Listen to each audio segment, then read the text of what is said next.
O que levaria uma garota de somente 12 anos a se relacionar com um homem de 18? E quais as consequências desse relacionamento que se desenrolaria para um espetáculo da mídia, erros policiais e o sofrimento de uma família? Hoje vamos contar o caso que paralisou o Brasil no ano de 2008. Mas antes de descobrir todos os detalhes sobre esse caso, não se esqueçam de deixar o like e se inscrever no canal. Este é mais um vídeo do Enciclopédia Criminal.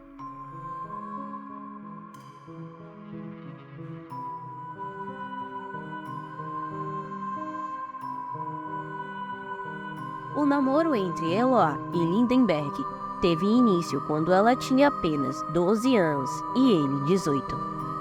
Ambos se apaixonaram intensamente, mas a diferença de idade logo se tornou um problema. Os pais de Eloá estabeleceram algumas regras para o casal, que foram prontamente aceitas.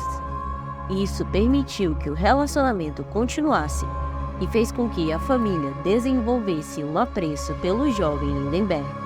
Douglas, irmão mais novo de Eloá, desenvolveu uma enorme admiração pelo seu então cunhado.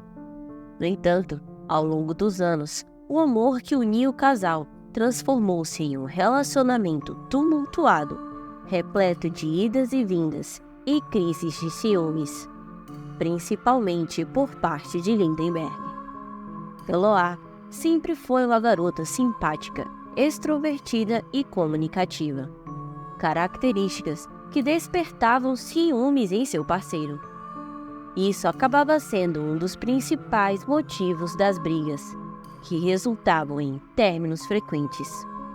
Curiosamente, eram sempre iniciados por Lindenberg, o que levava Eloá a buscar uma reconciliação.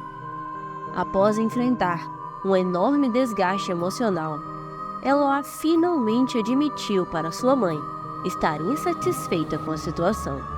Ela confessou estar cansada de seu namorado, que havia se tornado agressivo recentemente com o término do relacionamento e revoltado com a decisão de Eloá. Lindenberg passou a perseguir a jovem diariamente no horário de saída da escola, como se quisesse deixar claro que estava por perto e observando-a. O início do fim. No dia 13 de outubro de 2008, a mãe de Eloá acordou com um pressentimento sombrio. Ela pediu ao seu filho mais novo, Douglas, que não abrisse de forma alguma a porta para Lindenberg. Mesmo após o término do relacionamento, ele não estava lidando bem com as circunstâncias. Eloá Pimentel e Nayara Cristina eram melhores amigas. Elas eram inseparáveis e estavam sempre envolvidas na vida uma da outra. Elas estudavam na mesma escola e passavam muito tempo juntas. Naquele dia, as duas garotas se reuniram com dois rapazes, Iago Vilela de Oliveira e Vitor Lopes de Campos, na casa de Eloá após a aula, para trabalharem juntos em um projeto escolar de geografia. Enquanto Eloá estava na escola e sua mãe estava no trabalho, Lindenberg ligou inúmeras vezes para Douglas, expressando seu nervosismo e o desejo de conversar. Depois de ignorar por muito tempo, o irmão mais novo decide atender ao ex-cunhado, comovido com a situação, e permite que ele entre. Nesse momento, Eloá estava prestes a sair da escola e voltar para casa. Então, Douglas sugere que ele e Lindenberg saiam para fazer algo juntos. E assim, Lindenberg começa a colocar seu plano em ação, convidando o garoto para um passeio de moto até uma pastelaria. Depois de algum tempo, Douglas pede para voltarem para casa. No entanto, em vez disso, Lindenberg o leva até uma represa, alegando ter um problema para resolver e que voltaria para buscá-lo. Essa era apenas uma desculpa para voltar à casa de Eloá e encontrá-la. Depois de esperar por 30 minutos, Douglas decide caminhar de volta para casa. Chegando lá, ele encontra a porta trancada presumindo que sua irmã tinha saído para trabalhar no projeto escolar. Ele então decide esperar do lado de fora até que seu pai ou sua mãe cheguem. Everaldo Pereira dos Santos, pai de Eloá, chega em casa e fica surpreso ao ver Douglas do lado de fora. Ele pergunta ao garoto por que ele está ali, e Douglas responde que Eloá não está em casa e ele não tem a chave. Com isso, Everaldo sobe para o andar onde mora para abrir a porta, e é surpreendido pelos gritos de Lindenberg, avisando que está armado e segurando Eloá, Nayara e os dois garotos. A partir daquele momento, o terror começaria na vida desses jovens. Após se deparar com essa situação aterrorizante, o pai de Eloá entra em contato com a polícia.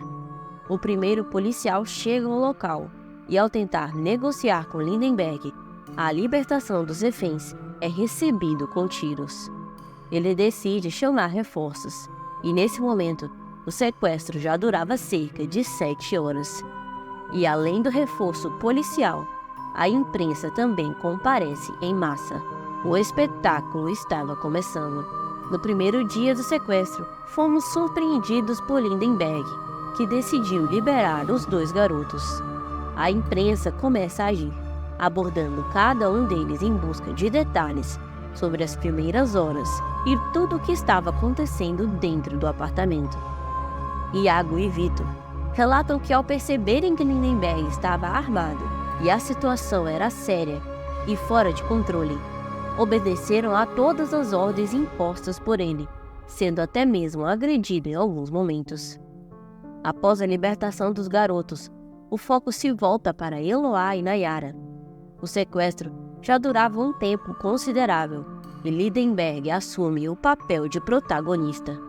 Com o celular em mãos, ele entra em contato com a polícia para negociar e, aproveitando a ocasião, quer falar diretamente com a mãe de Eloá. Usando um bordão conhecido: "Se não ficar comigo, não vai ficar com ninguém."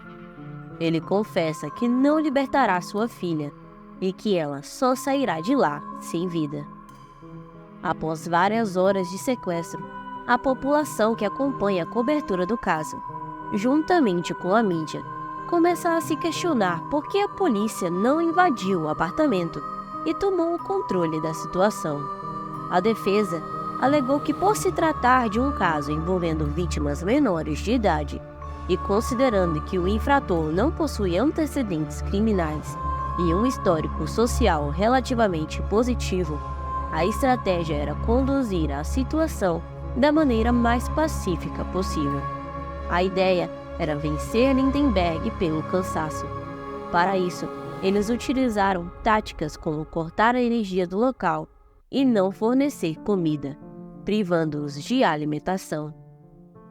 No entanto, essa estratégia foi fracassada, uma vez que a família havia feito compras recentemente e tinha suprimentos suficientes.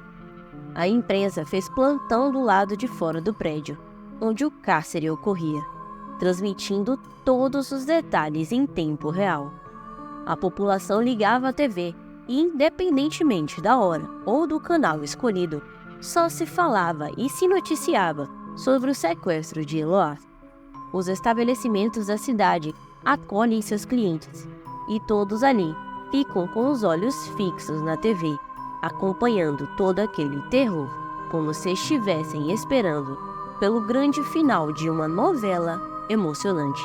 Essa cobertura em tempo real foi o catalisador do descontrole da situação, tornando evidente o aumento da tensão quando Lindenberg disparou um tiro contra a imprensa.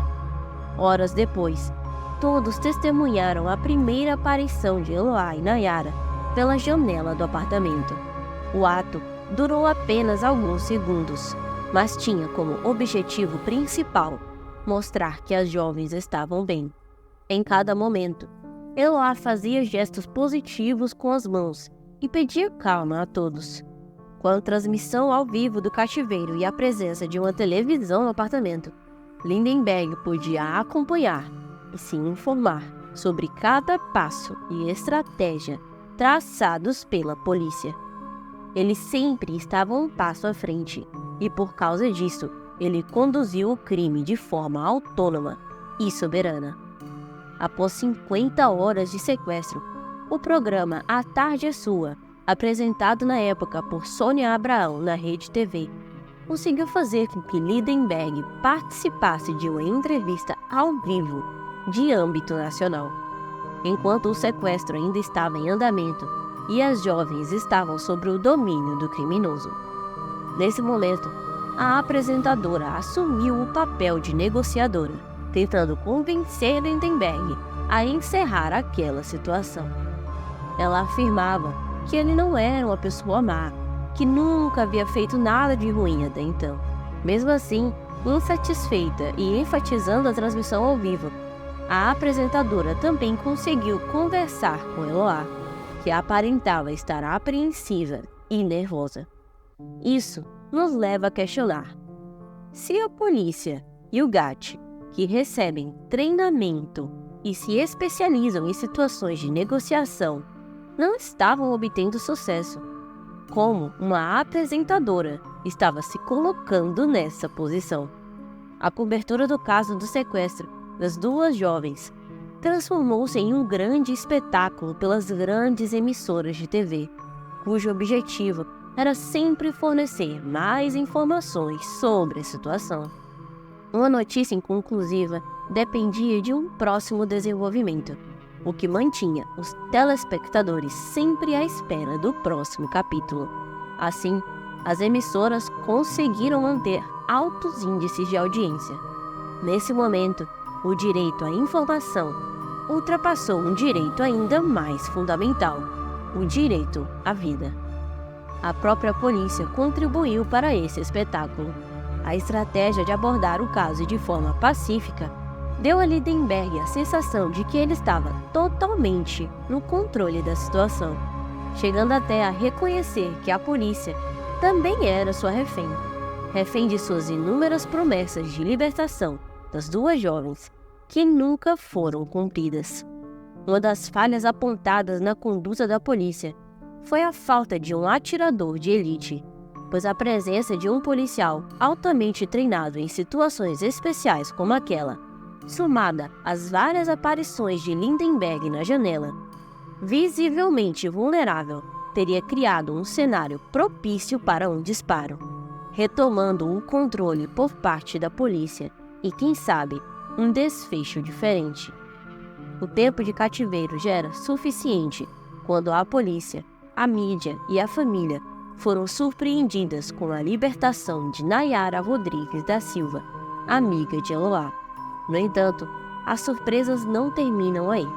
Atendendo a uma exigência de Lindenberg, que prometeu libertar as duas posteriormente, Nayara, orientada pelo coronel Eduardo Félix, do Batalhão de Choque da Polícia Militar e um dos responsáveis pelas negociações, conversou com Lindenberg pelo celular e subiu até o apartamento.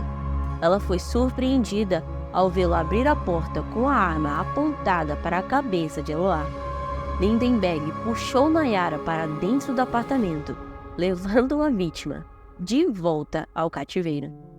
Muito se discutiu sobre a postura da polícia no retorno de Nayara ao apartamento. De acordo com as informações do jornal Gazeta do Povo, o coronel afirma ter recebido autorizações de Andréia, mãe de Nayara, para usá-la na negociação. Apesar dessa reviravolta, a polícia garantia que a situação estava sob controle. Quando questionado sobre o motivo de não terem invadido o local, a resposta era simples: não faremos isso, porque ele disse que vai se entregar. No quarto dia de sequestro, durante a última ligação entre Lindenberg e a polícia, ficou acordado que ele libertaria as jovens, o que não aconteceu. A verdade é que desde o início, Lindenberg fez muitas promessas e não cumpriu nenhuma delas. Pelo contrário, ele estava conduzindo o cativeiro e as ações da polícia de acordo com suas próprias vontades. Após mudar de ideia e afirmar que precisava conversar com Eloá, decidindo não liberá-la mais, após quase 100 horas de cativeiro. Lindenberg arrasta uma mesa até a porta, causando um grande barulho devido ao peso do móvel. Como resultado, a polícia explode a porta na tentativa de entrar no local. No entanto, a explosão não foi suficiente para derrubar a mesa e abrir caminho. Nesse momento, houve-se disparos de dentro do apartamento. Lindenberg acerta 2 tiros em Eloá, um na cabeça e outro na virilha, enquanto Nayara é atingida de raspão na boca. Durante esse intervalo entre a tentativa de invasão e os disparos, após muita insistência, a polícia consegue entrar no apartamento e dispara uma bala de borracha em direção a Lindenberg, mas não o acerta. Nayara aproveita a porta aberta e consegue fugir para o lado de fora, onde é prontamente socorrida pelos paramédicos presentes.